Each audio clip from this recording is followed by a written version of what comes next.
Ever imagine like using your Bitcoin to get a loan for a house, Whoa. not buying it outright, Yeah. but using it as collateral, Oh, okay. like Interesting. a high-tech mortgage, basically. Yeah. That's what we're gonna like dive into today. Sounds pretty wild. It is. We're looking at this article by DNA Levity Okay. called "The Rise of Bitcoin as the Dominant Collateral: A Vision for the Global Economy."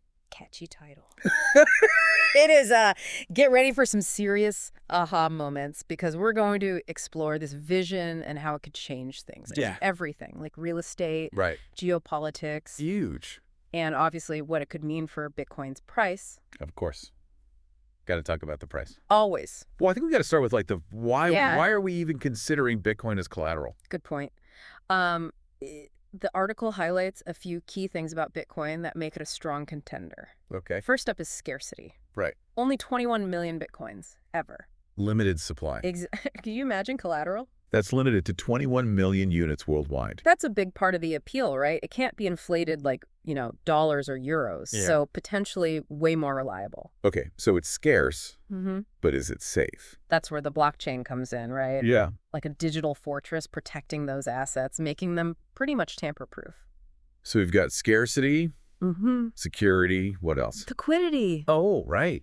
Turning Bitcoin into cash is so much faster and easier than, say, selling a house. Totally. That's a big deal when we're talking about collateral. Huge. Like imagine trying to quickly sell a house versus Bitcoin. Yeah, It's like comparing a horse and buggy to a spaceship. totally different speeds. And the article also talks about global accessibility. Oh, yeah. Anyone with an internet connection can use Bitcoin, Right. which opens up possibilities for people who've been shut out of traditional finance. Huge implications for financial inclusion. Totally. Okay, Yeah. so Bitcoin has these compelling characteristics, Mm. but how do we actually get to a world where it's used as collateral? Good question. The article lays out a potential three-phase process, Okay. starting with banks. Right. Imagine walking into a bank, Yeah. and instead of applying for a regular mortgage, Right. you're getting a loan backed by your Bitcoin. Wow, that's a radical shift. It is, but it makes you wonder, What's that? wouldn't banks be nervous? Oh, totally. I mean, Bitcoin is known for its volatility. Exactly. I mean, risk assessment would have to be a huge part of it. Right. But the article argues that as more and more people use Bitcoin, Mm. that volatility will go down. Yeah. Banks are always looking for new ways to make money. That's true. So banks start offering Bitcoin-backed loans, then what? Well, the article suggests that property markets might start to lose their dominance. Whoa, hold on. Yeah, think about it. Okay. If Bitcoin is seen as a more reliable and accessible way to store value, Hmm. it could totally challenge the role of real estate and finance. Wow, are you saying that owning a piece of the Bitcoin blockchain could be more valuable than owning a physical piece of land? It's definitely a possibility, and it leads to the third phase in the article, Okay. where governments and corporations start scrambling to secure Bitcoin reserves. So like a modern-day gold rush. Exactly. Countries fighting over Bitcoin like they once fought over gold.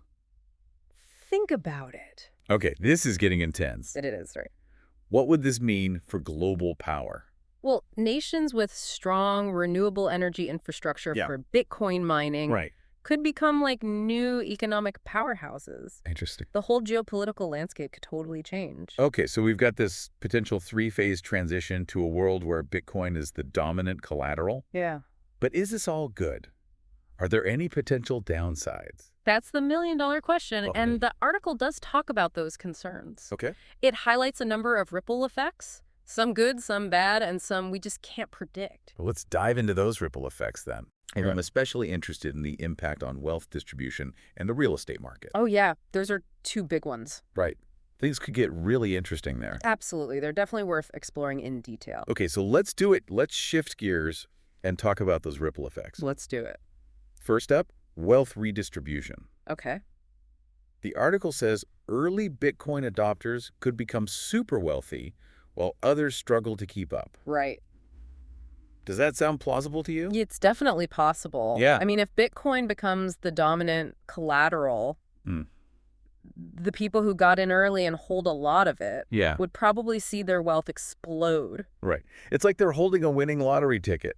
It kind of is. But what about the people who didn't get in early? Yeah. Could this create even bigger social and economic divides? It's a valid concern for sure. Yeah. How do we make sure the benefits of a Bitcoin-backed system are shared fairly? Right. How do we prevent the wealth gap from getting even worse? Tough questions. Mhm. Seems like we'd need some really innovative solutions to address those. We would, but before we get too deep into solutions, Okay. let's talk about the real estate market. Right. If property prices were to stay flat or even go down in a Bitcoin-backed world, Yeah. it could actually make homeownership more affordable for some. That's a good thing, right? It could be. But I bet it wouldn't be good news for everyone in real estate.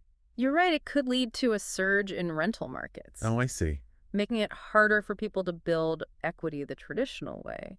So a potential win for renters, Mm-hmm. but maybe a loss for those hoping to buy a home. Potentially. Yeah, it could really shake things up. It sounds like it, and that's just the beginning. Right, we haven't even talked about the energy sector, Oh, yeah. financial innovation, or the potential for geopolitical tension. There's so much more to unpack. A lot more. But let's pause here for now. Okay. We'll delve deeper into those other ripple effects in the next part of our deep dive. Stay tuned.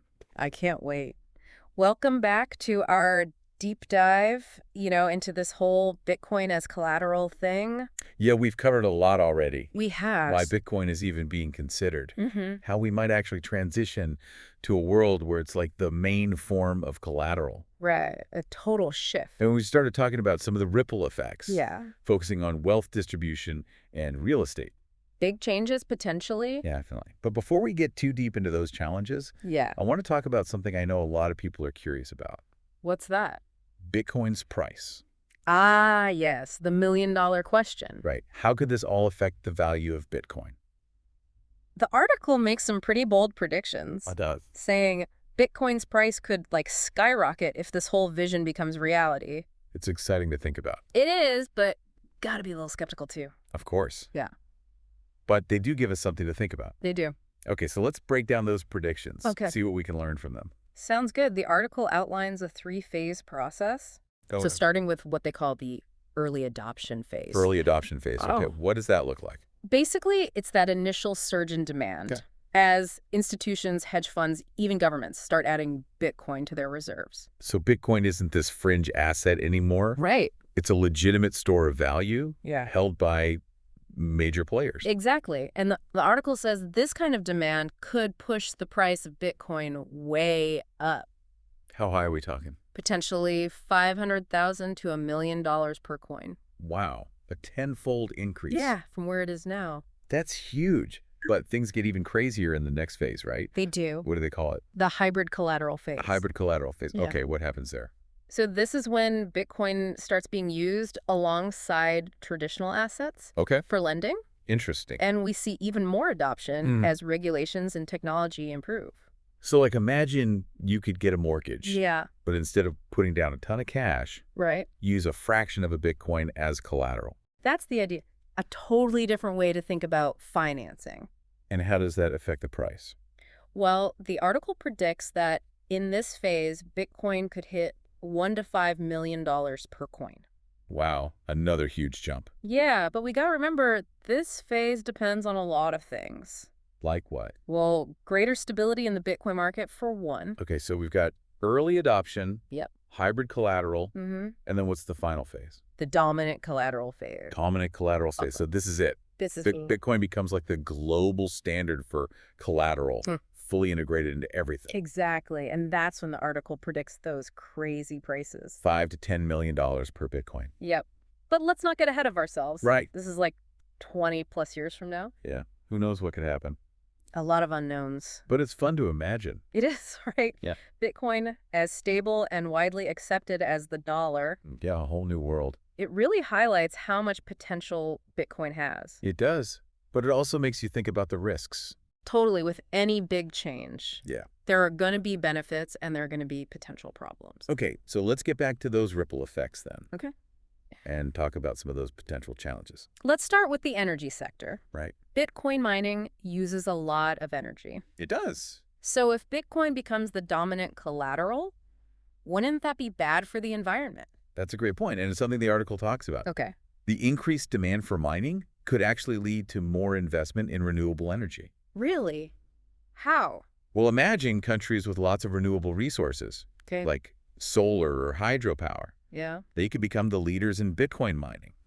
Interesting. It could change global energy markets and encourage new sustainable technologies. So Bitcoin's energy use. Yeah, which is usually criticized, Right. could actually drive positive environmental change. That's a cool twist. It is. Okay, what about financial innovation? Yeah, how would a Bitcoin-backed system change how we borrow and lend money? Well, the article suggests it could lead to totally new financial models. Like what? Think about loans that have flexible repayment schedules Okay. based on how Bitcoin is performing. So if Bitcoin's doing well, Yeah, your payments go down. exactly. Or vice versa. It'd be like a high-risk, high-reward system. Right, very different from what we have now with fixed interest rates. Sounds both exciting and a little terrifying. It does. Would we need new regulations to manage all that risk? Probably, and that's another challenge the article highlights. Okay. This transition to a Bitcoin-backed system Hmm. would require a lot of thought about risk management, Yeah. consumer protection, and just making sure the whole market is stable. We can't forget about the potential for geopolitical tension either. Oh, right. Bitcoin's decentralized, Yeah. so it could really challenge currencies like the US dollar. So countries might have to choose. Yeah, between the traditional system or the Bitcoin one. A new world order. Potential. Wow. It sounds like this transition to a Bitcoin-backed collateral system could be pretty rough. It could be. Yeah, it's something we need to really analyze and think about. Definitely. But let's bring it back down to earth for a second. Okay. If this Bitcoin-backed world actually happens, what would it mean for the average person? That's the big question, isn't it? It is, and I don't think there's an easy answer. Me neither. The article talks about both the good and the bad. Oh. Like, on one hand, Yeah. we could have more decentralization, more efficient transactions, and maybe even a boost for renewable energy. Those are all good things. They are, but then there's the potential for bigger wealth inequality. Right. We'd need strong regulations to manage the risks, and there's a chance for global instability as things change. So it's a mixed bag It is for sure. with both opportunities and challenges. Exactly. So what do we do? Where do we go from here? Well, I think the key takeaway is that we're not just watching this happen. Okay. We all have a role to play in shaping the future. Whether we're into Bitcoin or not. Exactly. Whether we're making policy decisions or just trying to understand what's going on, our choices matter. It's not just something happening to us. Right. We're part of it. Exactly. The decisions we make today will have consequences for years to come. So we got to stay informed, Yes, definitely. engaged, and ready to navigate this whole thing. I couldn't agree more. So what are your thoughts? Hmm. Is a Bitcoin-backed world something we should be aiming for, or is it a disaster waiting to happen? And what role do you want to play in all of this? That's a question we all need to think about. We do. But we're going to take a short break now. Okay. When we come back, we'll wrap up our deep dive with some final thoughts. Stay tuned.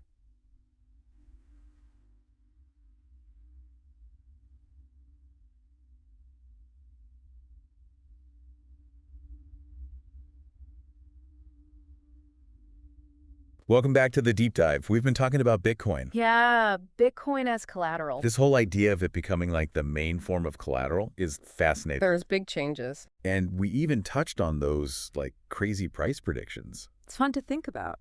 It is, but as we said, Yeah, a lot can change in 20 years. so much. The article's conclusion really stuck with me, though. Oh, yeah. It's not just about how much Bitcoin will be worth. Right. It's about how this whole shift could change the foundations of our financial systems. Yeah, it's about like questioning the way things are, Exactly. exploring new models. And asking ourselves, Yeah. how do we really want to organize our economies? Big questions. Huge, like decentralization, more efficient transactions, maybe even a push for renewable energy.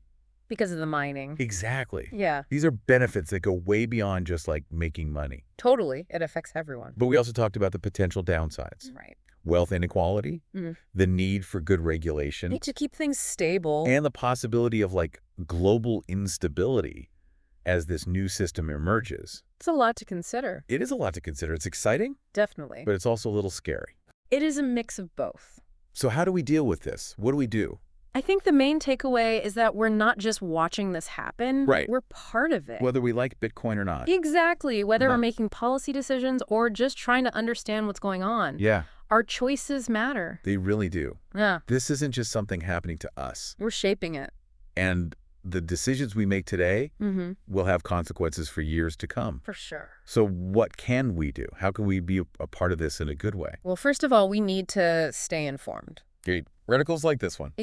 Keep learning about Bitcoin blockchain technology and how all this could change things. And don't be afraid to ask questions. Absolutely. Challenge assumptions. Yes. And really think critically about the information we're getting. There's a lot of hype around Bitcoin. There is. So we need to be careful. We do. And remember, this isn't just about Bitcoin. Right. It's about the kind of world we want to live in. That's a good point. Do we want a world where financial power is more evenly distributed? Right. Or one where the gap between the rich and the poor just keeps growing? Big questions. Do we want technology to empower people? Yeah. Or make inequality worse? Yeah. These are things we have to think about. We do. Coming into our choices. Our actions. The conversations we have. Exactly. So let's keep talking about it. Let's keep learning. Engage with these issues. Explore the possibilities and the risks. And work together to create a future that's innovative and fair. I love that. So that's it for our deep dive into Bitcoin as the dominant collateral little. Thanks for joining us. It's been a really interesting conversation. It has, and if you want to learn more, check out the links in the show notes for the source material and other resources. There's so much more to explore. Until next time, keep learning, keep questioning, and keep imagining the possibilities. Thanks for listening.